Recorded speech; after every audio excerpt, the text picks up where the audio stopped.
PNP and the AFP formed Special Investigation Task Group to probe the bloody misencounter in Samar that left 6 state troopers dead. President Rodrigo Duterte creates a 3-man committee to talk with Catholic Church and other religious groups. And the Laguna Lake Development Authority names restaurants that are not conforming to standards in disposing of their wastewaters. From the UNTV News and Rescue Command Center in Quezon City, this is Y News. Good evening. Joint Special Investigation Task Group formed by the Philippine National Police and the Armed Forces of the Philippines will probe uniformed officials over the bloody misencounter in Samar. Victor Cosare tells us why. Philippine National Police spokesperson, Police Senior Superintendent Benigno Durana Jr. announces on Tuesday that they formed a special investigation task group to conduct a fact-finding investigation into the bloody misencounter between the police and military in Samar. This is in response to the immediate order from PNP Chief Director General Oscar Albayalde. Also, a board of inquiry was formed to serve as a support group that will coordinate closely with its counterparts in the military. It will be led by Directorate for Integrated Police Operations Eastern Visayas Director Rolando Felix. The board of inquiry will not only look into the incident itself, but look into the operational and strategic ramification of that incident, so that this kind of unfortunate incident will not happen in the future. The incident, which happened in Sitio Lunoy, Barangay San Roque in Santa Rita, Samar early Monday, accidentally killed 6 policemen and injured 9 others when members of the 87th Infantry Battalion mistook them as rebel troops. Among the issues that the investigating body will determine is Major General Raul Farnacio's claim that the cops were using outdated radio units that did not match their Harris communication equipment and so caused failure in coordination. The investigation will also look into the matter on whether or not an official was accompanying the troops during the operation. Durana says the PNP chief already instructed SITG head Police Chief Superintendent Mariel Magaway to facilitate the processing and speedy release of all benefits due to the families of the victims. Malacanang, through presidential spokesperson Secretary Harry Roque, meanwhile appealed to the public to give the investigation a chance to uncover what really transpired in the shooting ground. The regular benefits would be coming from the PSMBFI, from NAPOLCOM, and the regular benefits that they will be receiving from the Philippine National Police. Victor Cosare, UNTV News and Rescue, Philippines. Families of slain cops in Samar misencounter are seeking justice as they try to come to terms with the death of their loved ones. Some of them also believe that the incident was intentional. Vincent Arboleda tells us why. Evangeline Ronomor is devastated with the death of her son, PO1 Wendell Ronomor, who was about to celebrate his birthday in August. Evangeline and the families of the 6 slain cops are seeking justice after the misencounter between the 805th Company of Regional Mobile Force Battalion and 87th Infantry Battalion in Sitio Lunoy, Barangay San Roque, Santa Rita, Samar yesterday. Nanguntang panawagan nga matagaan lang justisya ang ilang mga nangamatay nga mga anak. Truth jud ang mugawas ang mo prevail diha. Intentional mayon ang ilang gibuhat ba? PO3 Jesse Escalo also believes that the group of her sister was intentionally ambushed. Nahitabo ambush. Siringhan iya kaupod nga properly coordinated. Nagpaka-uniform hera. Malamrag-lamragan. But Captain Romel Polanco, Operation Officer of 87 Infantry Battalion, insisted it was an accident. The soldiers mistook the patrolling troop as NPA terrorists due to the reported sightings of 20 rebels in the area. Hindi mo talaga maklaro yung uniform. It's because mati daw yung leading element. Mati yung uniform niya.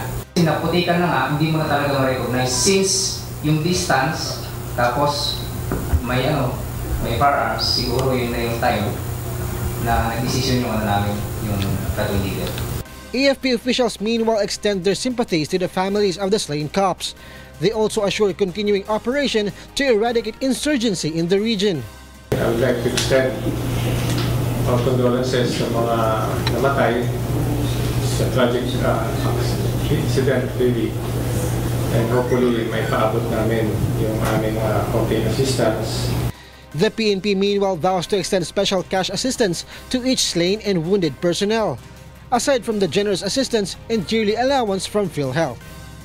The regular benefits would be coming from the PSMBFI, from Napolcom, and the regular benefits that they will be receiving from the Philippine National Police. Vincent Arboleda, UNTV News and Rescue, Philippines. President Rodrigo Duterte forms a three-man committee to talk with the Catholic Church and other religious groups. Let's find out why from Rosalie Cos. Following his scathing remarks against the Catholic Church, President Rodrigo Duterte forms a committee which will conduct dialogues with the religious sector. Presidential spokesperson Secretary Harry Roque says the committee will be a three-man team which would include him, civic leader and EDSA People Power Commission member Boy Saicon, and Foreign Affairs Undersecretary Ernesto Abella. Roque says Duterte made the decision yesterday to address the worsening ties between the Catholic Church and the state. Alam ko po merong separation of church at state, hindi po kinakailangan makipagdialogo, pero binabuti na po ng Presidente. Sige, buksan natin ang proseso ng dialogo. Saicon is tasked to coordinate with the Catholic Bishops' Conference of the Philippines to discuss the dialogue proceedings. Secretary Roque is also confident that the public support to the President will not diminish despite constant criticisms of the President against the Catholic Church. Malacanang also firmly believes that the President is not violating the concept of the separation of the Church and state. Dalawang aspeto po yung freedom of religion. Freedom to believe, which is absolute, and the anti-establishment clause, which is a commitment that the government will never endorse a particular faith. Roque adds President Duterte cannot be blamed for his criticisms against the Catholic Church, which initially blasted the chief executive during the campaign period. Rosa Licoz, UNTV News and Rescue, Philippines.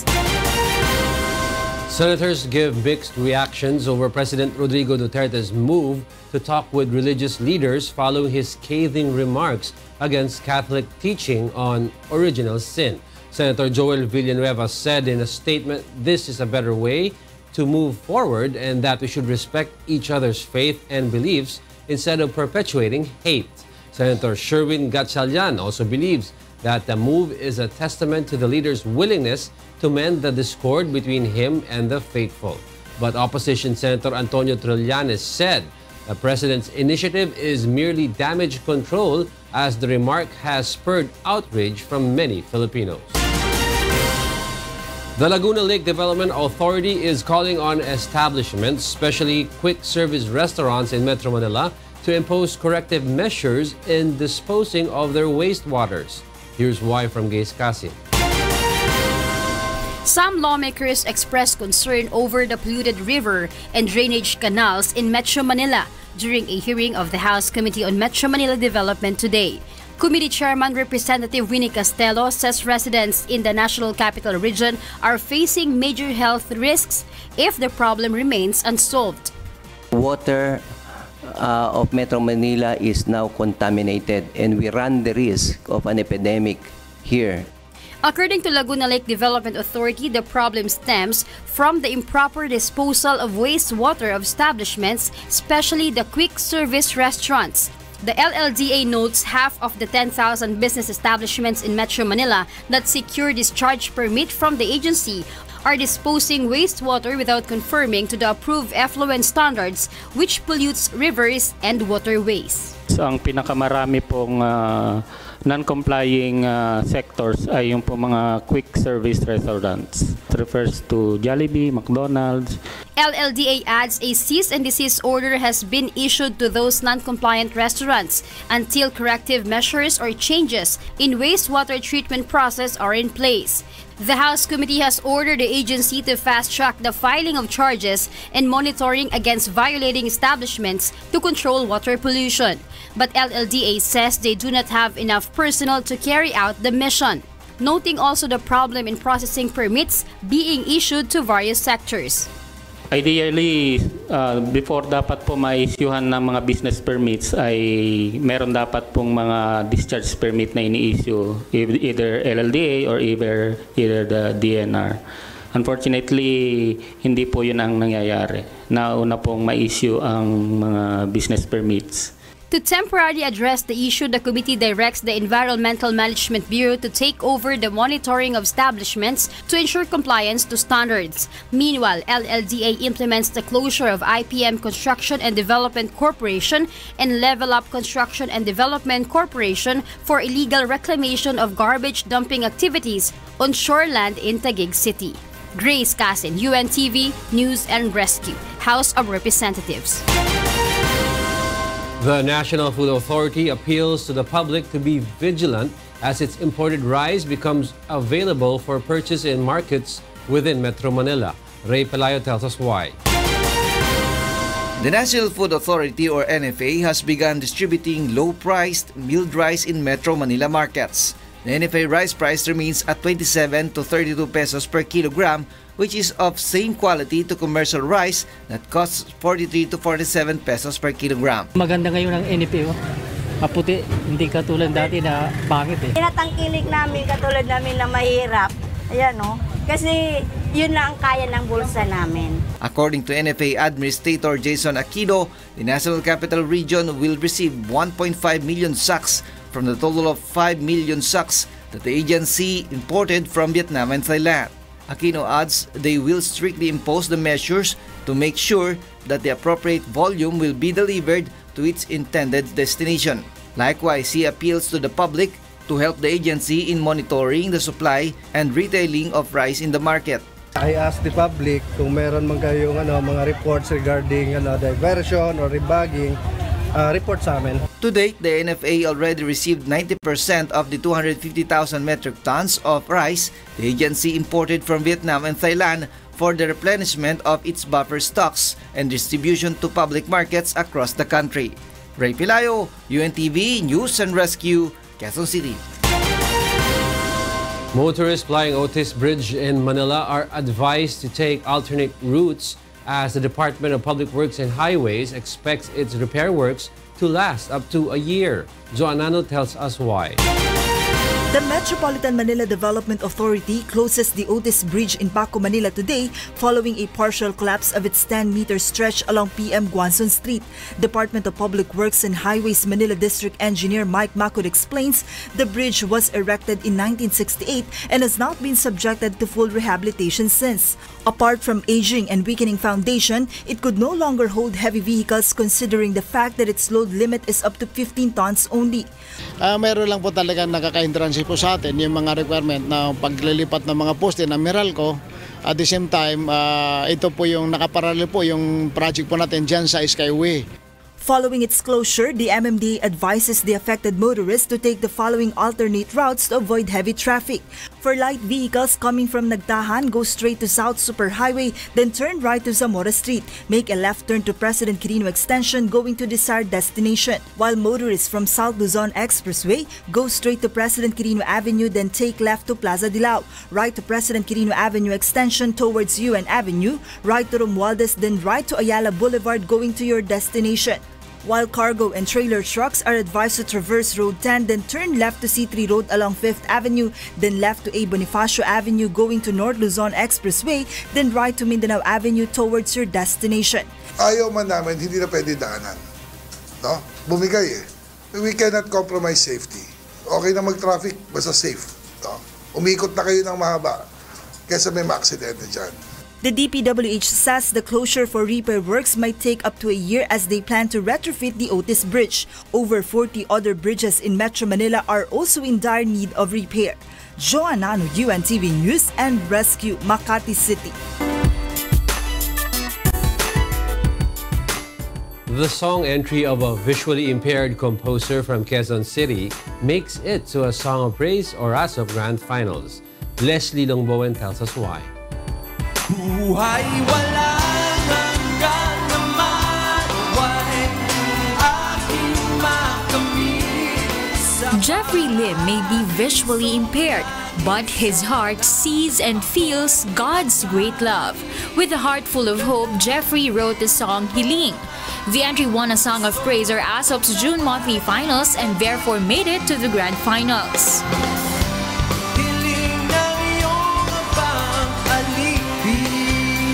Kumbaga nangangarap lang po ako na hinihiling ko sa Diyos na sana makasali din ako sa ganitong programa. Awa naman ng Diyos, dininig niya naman yung dasal ko.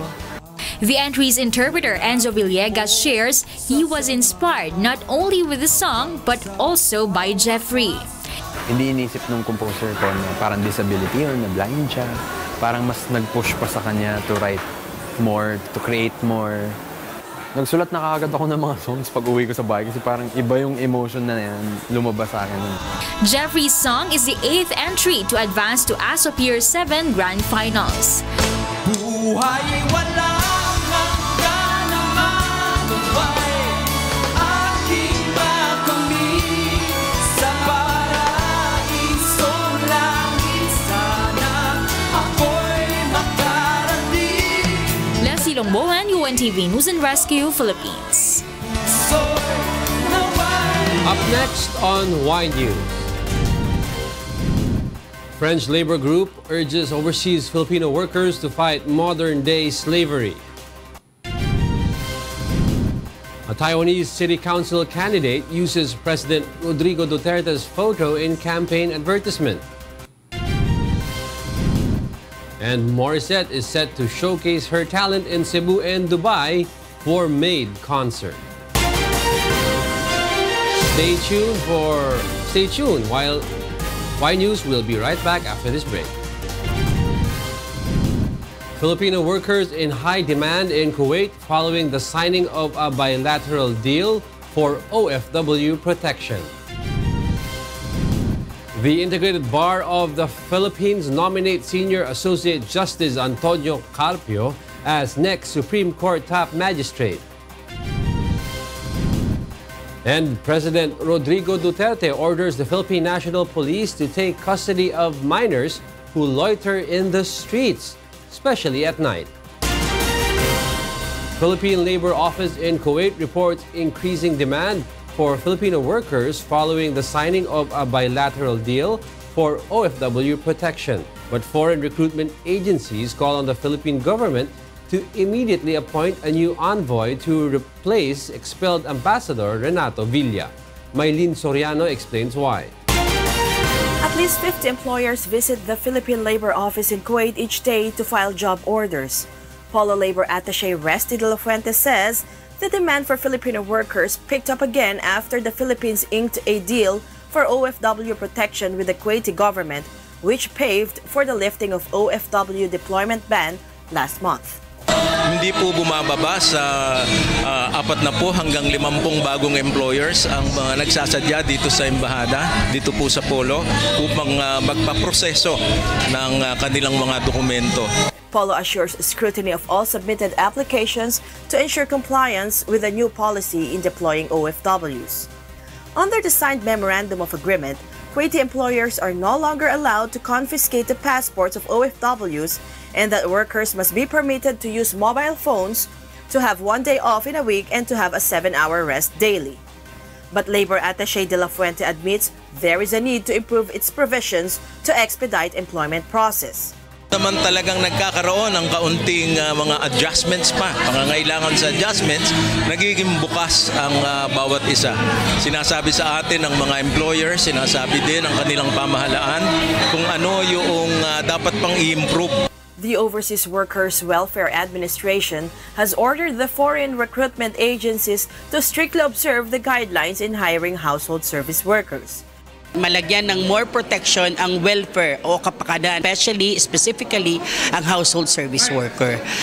Recruitment agencies also underscore the need for new Philippine envoy to Kuwait to navigate proper communications channels.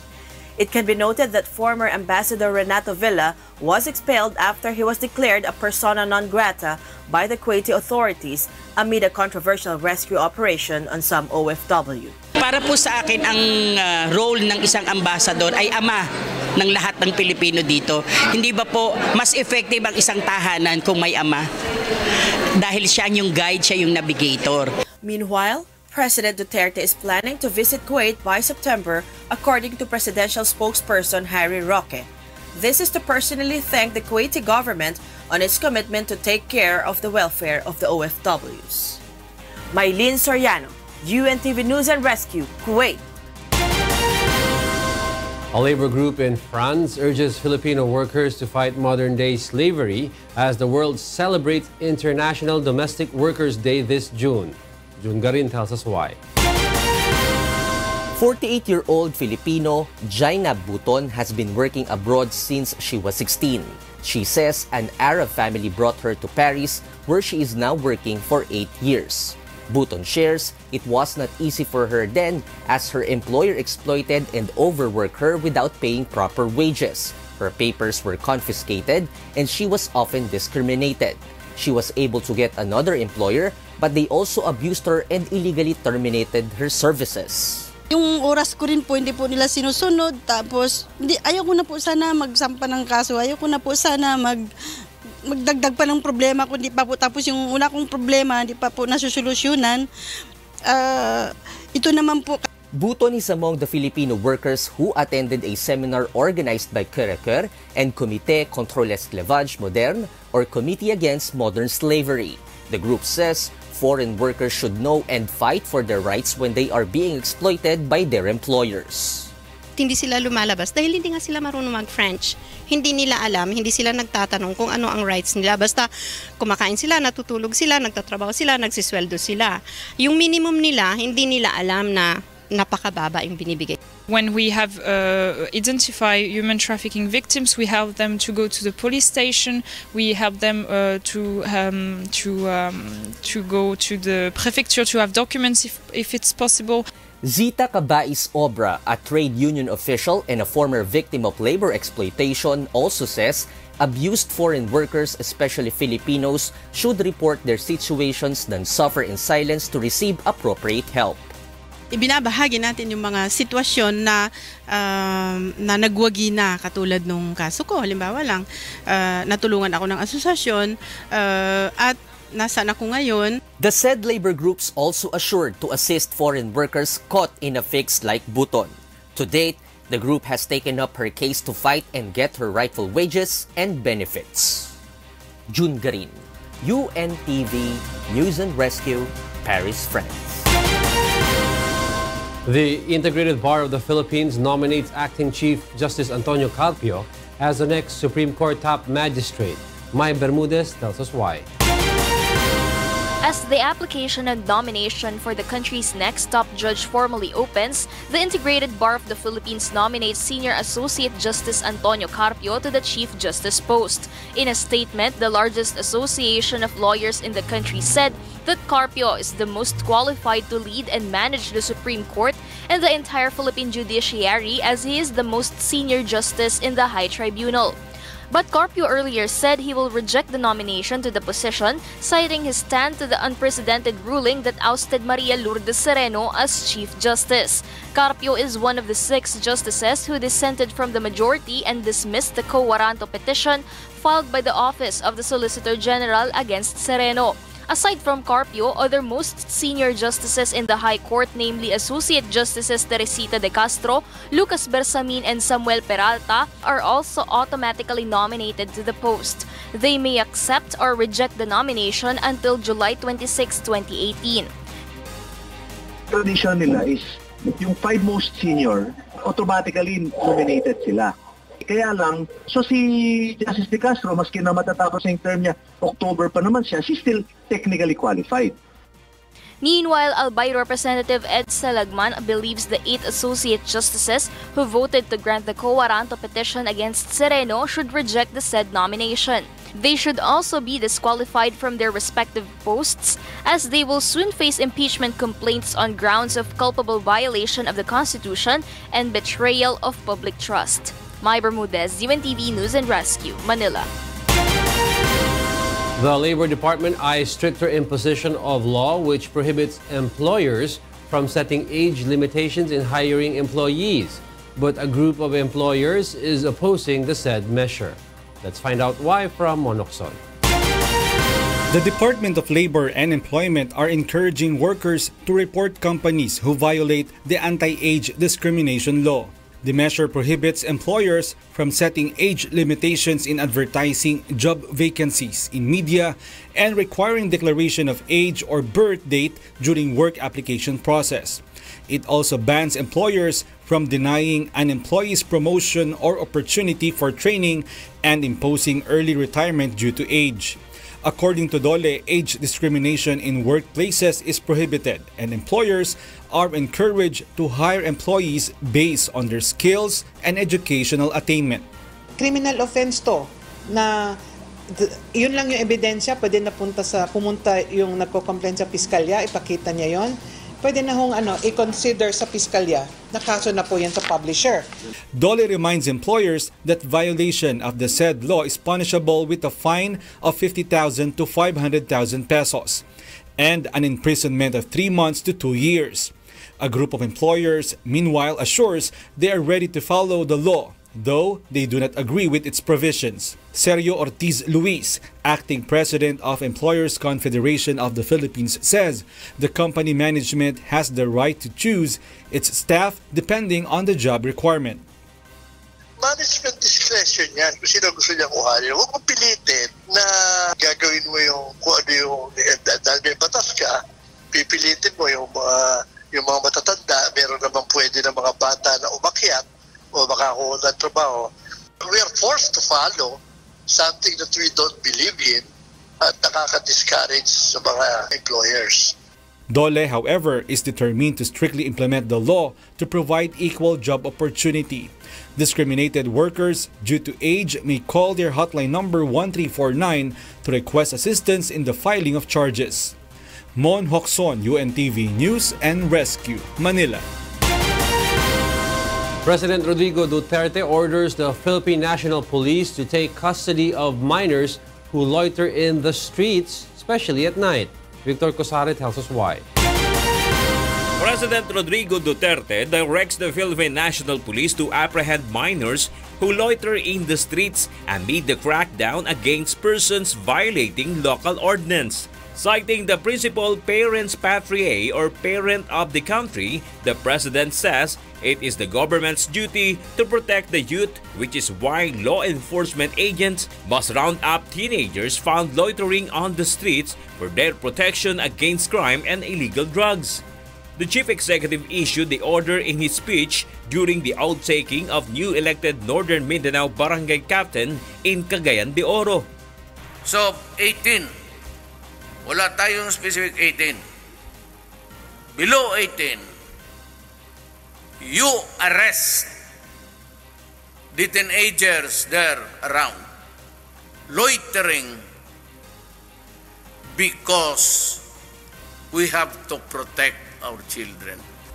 Nagkalat na ang droga, nagkalat na ang lahat, and some of the young people as early as 10. But the president clarifies that taken minors will be fed and brought to a safe place for the night, then released the morning after. You take them into custody not to arrest them, but for their own safety, to protect them. We are removing the minors, take them into custody, tawagin mo yung DSW yan, pati yung barangay, you take care. Ayan. The president also reiterates he ordered the crackdown on street idlers to prevent crimes from escalating in the country. He also reassured policemen of his support, telling them to brush aside criticisms and accusations of human rights violations. Bernard Dadis, UNTV News and Rescue, Philippines. A Taiwanese city council candidate went viral on social media after he used a photo of President Rodrigo Duterte in his campaign ad. Here's why from Amiel Pascual. Rodrigo Duterte is no doubt one of the most controversial presidents of the Philippines. Despite intense criticisms, many still admire the president's policies, particularly his war on drugs. One of them is Ren Chi Chen, a Taiwanese city councilor candidate who recently went viral for using Duterte's photos in his campaign ad. I decided to use the picture of President Duterte because he is known for his war on drugs. What I look at is President Duterte's contribution in the awareness of illegal drugs. Chen is a political candidate seeking election as city council representative in Hualien City, east of Taiwan. Chen says that even though he has other policies on illegal drugs, he believes that Duterte's image will be a big help in expressing his concern for the future generation on the dangers of illegal drugs. Not only in Taiwan but now around the world, drug abuse is rampant, especially to let the next generation not to have contact with drugs. I am also concerned about the next generation's future. That's why we are spreading anti-drug awareness. We are hoping that our next generation and our citizens could live a drug-free environment. Some Hualien residents seem to agree with Chen's campaign platform. Some of them also express admiration for President Duterte's war on drugs. I personally approve President Duterte's ways of solving problems. I think he have a lot of guts. I really like his determination on fighting drugs. That's good. It's better not to use illegal drugs so that you won't put your life to waste and the country will progress. It's okay. Every country has its own way. As expected, Filipinos in Taiwan couldn't be prouder knowing that people in Taiwan are also looking up to the country's anti-drug policy, particularly the president. Sa akin po, okay po sa akin. Maganda po yun kasi bilang Pilipino, kinikilala yung ating presidente na mabuting i-employ pagdating sa pagpapatupad ng patas tungkol sa anti-drug. Maganda po yun kasi alam naman ng buong mundo ngayon yung tungkol sa drugs na ni Duterte, kaya maganda po yun para matakot din yung mga mamamaya ng mga gumagamit dito sa Taiwan ng mga droga. Magandang halimbawa po yun.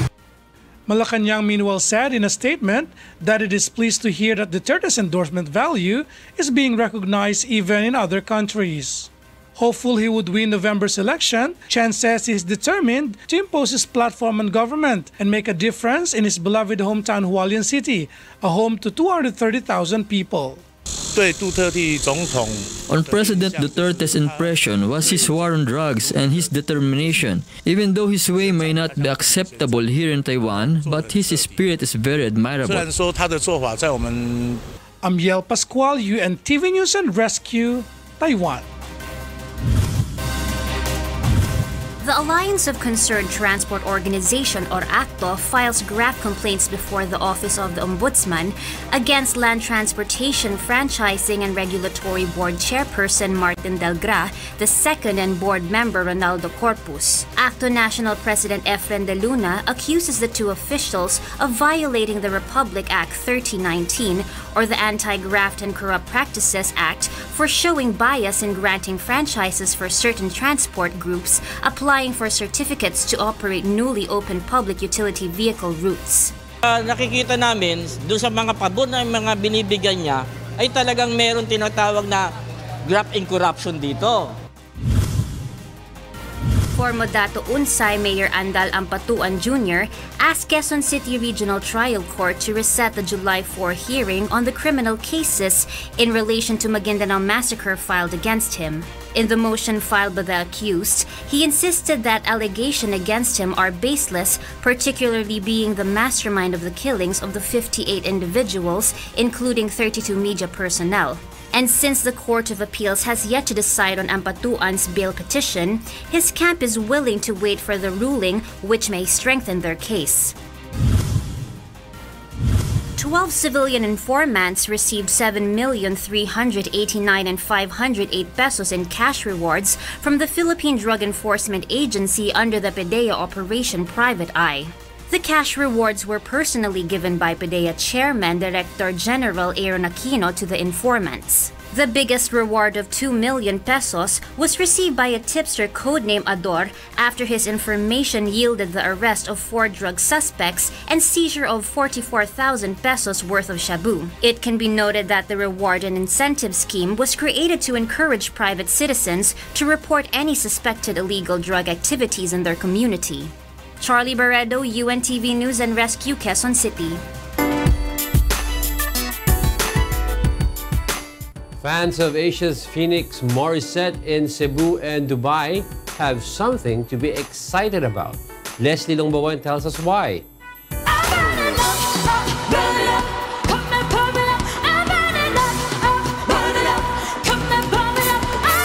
She wowed us with her singing prowess.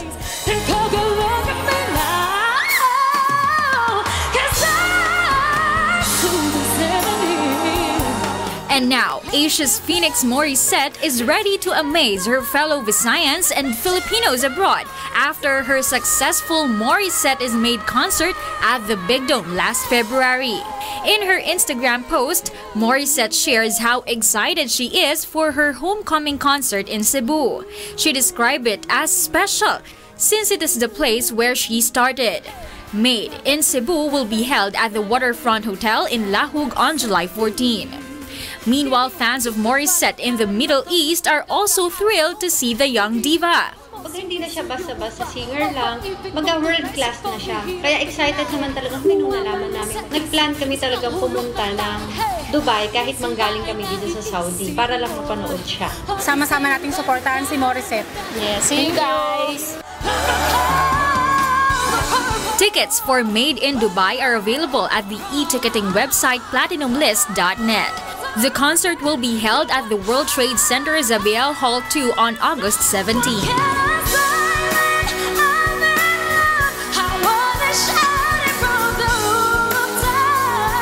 Sa mga kababayan po natin dyan sa UAE, I hope to see all of you there. Mark your calendars now!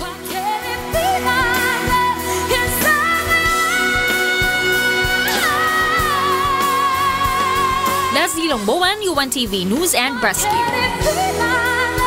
Wish we could be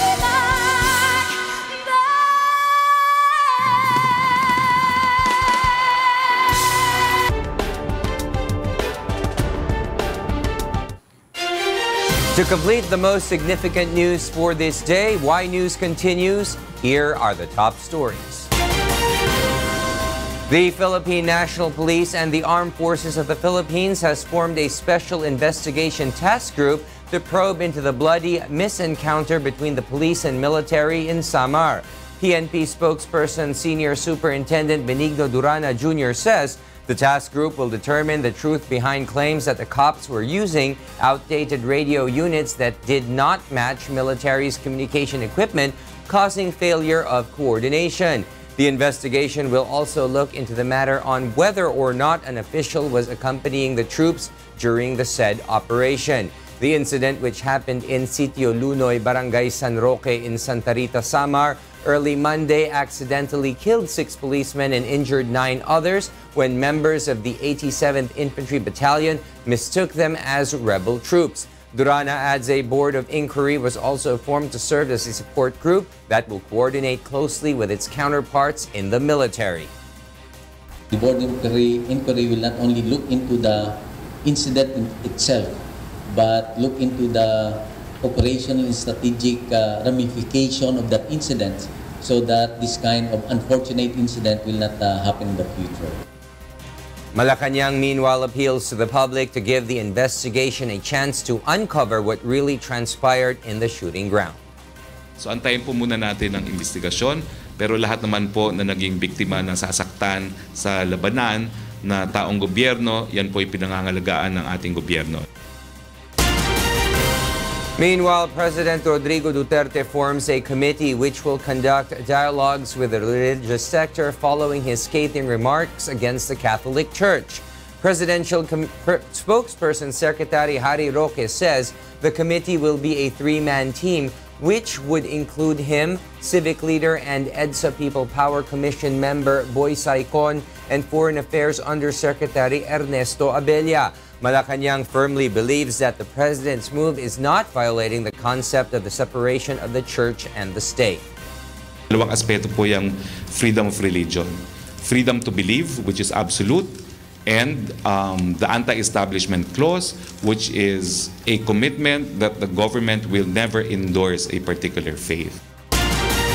In other news, the Laguna Lake Development Authority is urging the establishments, especially quick-service restaurants in Metro Manila, to impose corrective measures in disposing their wastewaters.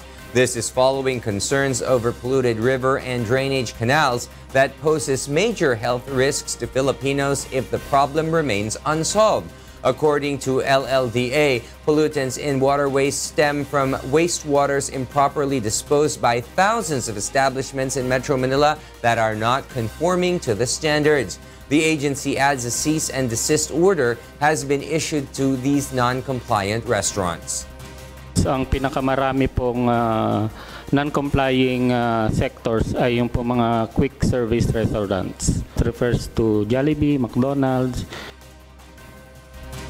The LLDA also laments its lack of personnel to monitor effluent treatment processes, noting that all problems in processing and issuance of permits to various sectors.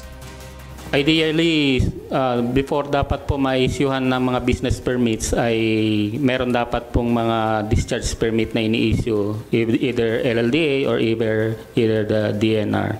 Unfortunately, hindi po yun ang nangyayari. Nauna pong ma-issue ang mga business permits. The demand for Filipino workers rises again in Kuwait following the signing of a bilateral deal for OFW protection, which paved for the lifting of deployment ban last month.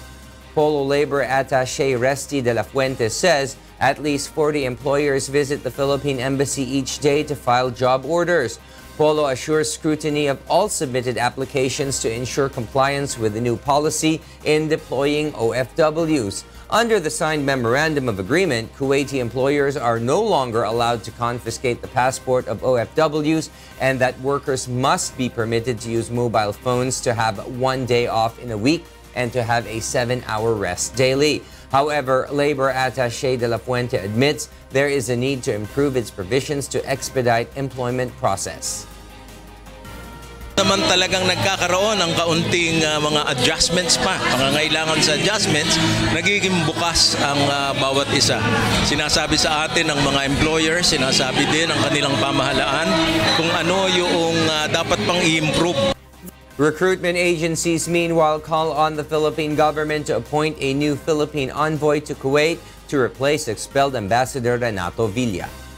Para po sa akin, ang role ng isang ambassador ay ama ng lahat ng Pilipino dito.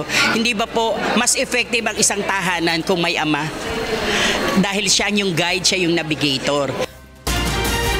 In other news, the Integrated Bar of the Philippines nominates Senior Associate Justice Antonio Carpio to the Chief Justice post. In a statement, the largest association of lawyers in the country said that Carpio is the most qualified to lead and manage the Supreme Court and the entire Philippine judiciary, as he is the most senior justice in the High Tribunal.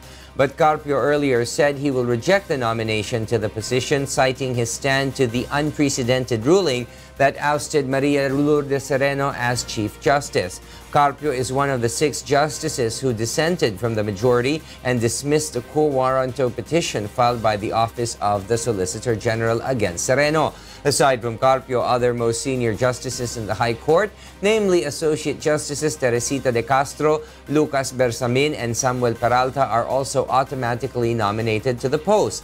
They may accept or reject the nomination until July 26, 2018.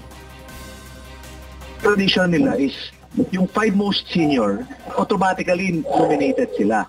Kaya lang, so si Justice De Castro, maski na matatapos yung term niya, October pa naman siya, she's still technically qualified. President Rodrigo Duterte orders the police to apprehend minors who loiter in the streets amid the crackdown against persons violating local ordinances. Citing the principle parens patriae, or parent of the country, the president says it is the government's duty to protect the youth, which is why law enforcement agents must round out teenagers found loitering on the streets for their protection against crime and illegal drugs. The chief executive, however, clarifies that minors will only be taken to a safe place for the night, be fed, and then released the morning after. Wala tayong specific 18. Below 18, you arrest the teenagers there around, loitering, because we have to protect our children. Nagkalat na ang droga, nagkalat na ang lahat, and some of the young people as early as 10. And for the news abroad, here's Eric Ferrer from Uljungbu, South Korea. Good evening, Eric. Good evening, William. North and South Korea held talks on Tuesday about connecting the railways that run across their border, a physical link that would transform the relationship between the two sides of the divided peninsula. The discussions, the first of the issue for 10 years, took place in the truce village of Panmunjom in the demilitarized zone. A rail line already exists from Seoul to Pyongyang and onto Shin-Oiju on the Chinese border, originally built by Japan in the early 20th century, long before the Korean War and decades of division. The World Health Organization warns that monsoon rains will expose Rohingya refugees to serious health risks. Nina Bascon explains why. Poor sanitation systems in refugee camps are already affecting the health of Rohingya refugees, especially children, who are more vulnerable to infections. Primary health centers in Rohingya refugee camps in Bangladesh are flooded with patients. 2/3 of patients seeing the doctors are children, as they are more prone to infections. Doctors have their hands full as there has been a spike in the cases of severe diarrhea. Many other organizations are working against the clock to provide these families and their children with better support as possible. So we have been working on strengthening facilities, all our health, nutrition centers, child-friendly spaces, so that they are safe for children. Grandmothers like Leila Katun are worried about their grandchildren as they keep falling ill these days. She has started boiling water before they drink it, but still, the risk is high as her house is next to a toilet. This toilet is full. It smells horrible. We're unable to eat or sleep because of bad smell. It's overflowing, so we cannot use it. There are a number of problems. Contaminated water is a major concern in the camps, as most of the tube wells are built just a few meters away from latrines. Tube wells that are not dug deep enough to third aquifer can have contaminated water. Hafsa Bagum's 3-year-old son, Robbie Ula, succumbed to a bacterial infection 10 days ago. The family was consuming water from the tube well adjacent to a latrine, which she says caused his infection. It was a big loss, and now I worry about my other children. Now I get water from far away and keep it covered. Poor sanitation in the camps is another reason for the spread of diseases. Septic tanks are full and latrines are overflowing. A catastrophe is just around the next rainstorm, as excess water will cause flooding and runoff. Around 50 to 60 patients go to health centers daily. There is no drainage system in the camps, and doctors fear that the monsoon will worsen the conditions. Nina Bascon, UNTV News and Rescue.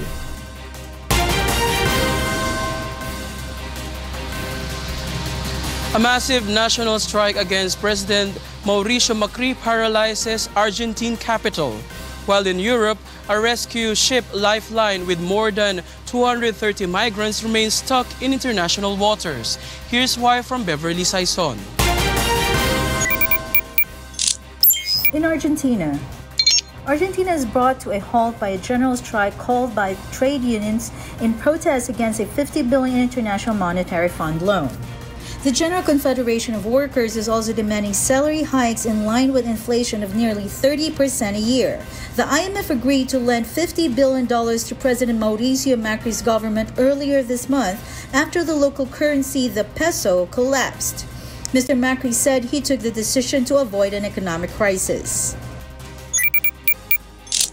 In Europe, migrants on board rescue charity ship MV Lifeline on Monday were still stranded in international waters, waiting to hear which country will allow the ship to dock. Dutch-flagged MV Lifeline with more than 230 migrants on board was stuck in international waters south of Malta after Italy's new government has closed its ports to charity ships operating in the Mediterranean Sea, saying the EU must share the burden of disembarking the hundreds of migrants who are plucked from waters each month, mostly off Libya. EU leaders prepared to discuss immigration policy in Brussels on Thursday and Friday. And in Vienna, the Space Kingdom of Asgardia inaugurated its first head of state on Monday in a ceremony of the Hofburg Palace in Vienna. Russian-Azerbaijani scientist Igor Asherbely, a billionaire scientist, engineer, businessman, and philanthropist, was elected in January 2017, or year one, according to the Asgardian calendar, to a 5-year term. It plans in the long term to set up habitable platforms in space and build settlements on the moon, but before that to create a legal platform for the exploration of near-Earth and deep space in tempo with humanity's technological and scientific expansions, replacing the outdated international space law with a universal space law. Beverly Saison, UNTV News and Rescue. And those are the reasons behind the news, June 26, 2018. On behalf of Angelo Castro III, I am William Thio. Because we need to know, we will always ask why. Good evening.